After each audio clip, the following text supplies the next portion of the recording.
అందరికీ తెలుసు, నెల్లూరులో బారా షాహిద్ దర్గా రొట్టెల పండుగ గురించి ఈ రాష్ట్రంలో పక్క రాష్ట్రాల్లో తెలియని వాళ్ళు ఎవరు లేరు.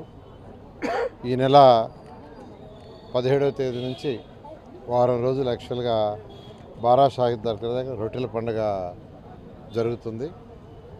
దాదాపు ఒక 20 లక్షల మంది భక్తులు యాక్చువల్గా ఇక్కడికి రావడం జరుగుతుంది. ఎంతో పవిత్రమైన స్థలం. ఇక్కడ కుల మతాలకు సంబంధం లేకుండా అన్ని కులాల వాళ్ళు వస్తారు.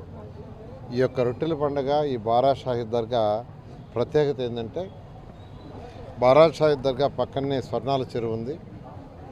స్వర్ణాల చెరువులో ఒకరు రొట్టెలు వదిలితే మరొకరు రొట్టెలు పట్టుకుంటారు. ఆ రొట్టెలు పట్టుకునేటప్పుడు ఏదో కోరిక, అంటే చదువు విషయం, పెళ్లి విషయం, లేకంటే ఫ్యామిలీ విషయం, ఏదో కోరుకుని యాక్చువల్గా